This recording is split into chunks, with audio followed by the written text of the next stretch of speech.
Hello को student, ये है क्वेश्चन नंबर 6 एक्सरसाइज 10.4 का। तो इसमें कह रहे हैं एक सर्कुलर पार्क है जिसकी रेडियस कितनी है 20 metre. Situated in a colony 3 boys Ankur, Syed and David.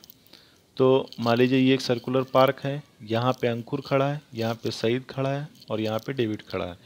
और ख़ास बात ये कि ये सभी एक दूसरे से इक्वली डिस्टेंस पे हैं। ठीक है ना। जैसे अंकुर से सैयद तक की दूरी ये 2x है, सैयद से डेविड तक की दूरी, ठीक है ना, ये भी कितनी है, ये भी 2x है। अंकुर से डेविड तक की दूरी ये भी 2x है। ठीक। अब हमने क्या किया, यहाँ पे सेंटर है तो सेंटर से इस कोने को मिला दिया, यहाँ से इस पॉइंट को मिला दिया, यहाँ से इस पॉइंट को मिला दिया। ठीक है ना बेटा।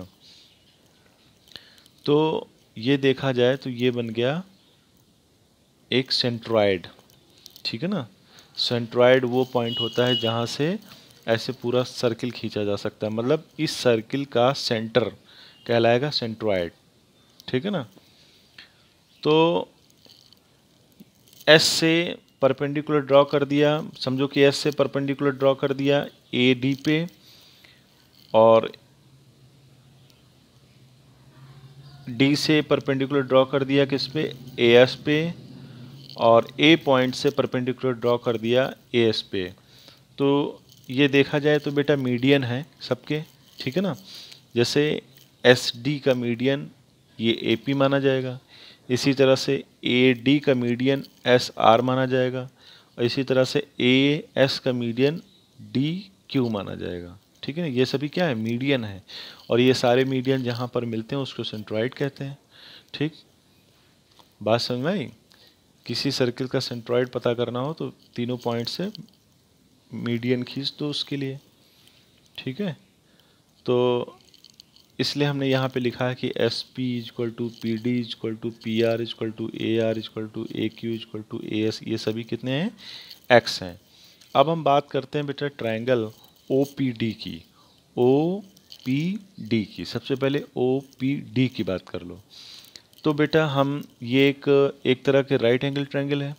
तो यहाँ पे अगर हम ओ पी की वैल्यू निकालेंगे, ओ पी की वैल्यू, तो ये क्या होगा, O D square minus P D square. O D कितना है, ओ से डी तक तुम्हें पता होना चाहिए कि यहाँ पे इस सर्किल में सबकी डिस्टेंस कितनी है, सेंटर से अंकुर, सईद और डेविड, इन सबकी डिस्टेंस कितनी है, 20। हमने लिखा नहीं, चाहो लिख दो यहाँ पे, ये 20 है। और पी डी कितना है, एक्स, तो 20 का स्क्वायर माइनस एक्स स्क्वायर, ये आ जाएगा 400 माइनस एक्स स्क्वायर। तो ओ पी की जब वैल्यू निकालेंगे तो इस पर रूट चढ़ जाएगा 400 माइनस एक्स स्क्वायर। ठीक। उसके बाद में ये तुम्हें लाइन पता होनी चाहिए, वैसे तो ये 10th क्लास की है ये लाइन की, be have centroid divide the median. जो सेंट्रॉयड होता है वो इस मीडियन को 2:1 में डिवाइड करता है, यानी कि ये 2 होगा और ये 1 होगा। ठीक, बात समझ में आ रही। मतलब ए से ओ तक 2 पार्ट हैं और ओ से पी तक 1 पार्ट है।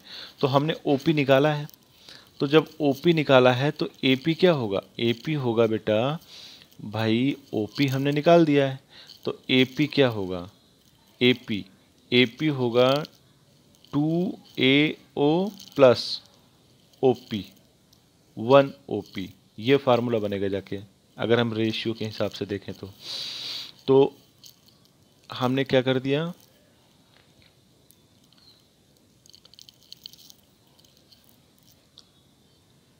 ओपी है लिखा बेटा, यहाँ पे ओपी लिखो। भाई अगर हम टोटल एपी की डिस्टेंस निकालेंगे, एपी की डिस्टेंस, तो इस लाइन इतने का 2 गुना ये और ये। ठीक, तो यहाँ पे आ जाएगा 2 under root 400 minus X square plus 400 plus root के अंदर 400 माइनस एक्स स्क्वायर। ये लाइन तुम्हें समझो कि अच्छे से याद ही करनी है। अगर ये लाइन भूल गए तो फिर ये क्वेश्चन नहीं होगा। फिर क्वेश्चन होता है लेकिन थोड़ा सा और बड़ा हो जाता है बेटा। ठीक है, तब हम उस दूसरे मेथड से इस क्वेश्चन को करने के लिए फिर तो हम अलग अलग इन सब का स्क्वायर निकालते हैं और वो उसकी कैलकुलेशन थोड़ी सी बड़ी हो जाती है। बड़ी तो इसकी भी है लेकिन उससे थोड़ी सी छोटी है, इसलिए इस पॉइंट को तुम्हें याद रखना पड़ेगा।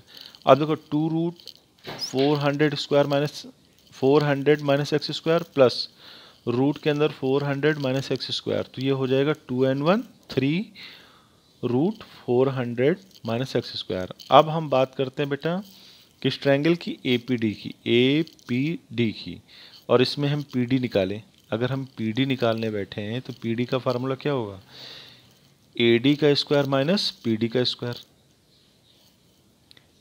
नहीं, अगर हम यहाँ से PD निकालें PD, तो ये हो जाएगा AD का स्क्वायर माइनस AP का स्क्वायर। तो AD तो तुम्हें पता ही कि 2x है और AP अभी हम निकाल के आए ये वाला, ठीक। तो यहाँ पे ये पुट कर दो, तो यहाँ आ जाएगा 3 और अंडर रूट के अंदर 400 माइनस एक्स स्क्वायर, ऊपर ये स्क्वायर लगा हुआ है, ठीक। तो स्क्वायर जब लगाओ तो ये 3 3 जा 9 हो जाएगा और इसके ऊपर से ये रूट हट जाएगा, तो मल्टीप्लाई करो 9 4 जा 3600 और ये माइनस और ये माइनस माइनस माइनस प्लस हो जाएगा, तो ये बचेगा 9x स्क्वायर। अब 4x स्क्वायर और 9x स्क्वायर 13x स्क्वायर, ये 13 लिखा है बेटा 13, ठीक। अब इस 36 को उधर ले जाओ, इस एक्स स्क्वायर को इधर ले आओ, ठीक। तो 3600 जब इधर जाएगा तो प्लस का हो जाएगा और ये एक्स स्क्वायर जब इधर आएगा तो माइनस का हो जाएगा। तो 13x स्क्वायर में से एक्स स्क्वायर जाएगा तो कितना बचेगा 12x स्क्वायर। अब 12 से इसको काट दो तो कितना बचेगा एक्स स्क्वायर इक्वल टू 300। जब x की वैल्यू निकालोगे तो ये √300 हो जाएगा और जब √300 हो जाएगा, ठीक, तो बेटा x की वैल्यू आ जाएगी 10√3, ठीक। तो जब x की वैल्यू आ गई, ठीक है ना, जब तुम्हें x की वैल्यू पता चल गई तो तुम्हें किसी की भी डिस्टेंस निकालनी हो, चाहे SD की निकालनी हो, चाहे AD की निकालनी हो, चाहे AS की निकालनी हो, ये सभी क्या है एक दूसरे पे इक्वल दूरी पे हैं, तो just x plus x 2x, ठीक। तो SD की वैल्यू हमने निकाल दी, SD की वैल्यू 2x, तो 2 इंटू 10√3 आ जाएगा 20√3, यानी कि SD बराबर AS equal to AD equal to 20√3 metre, ठीक है ना, ये मीटर। ये हो गया क्वेश्चन नंबर 6 बेटा, ठीक है।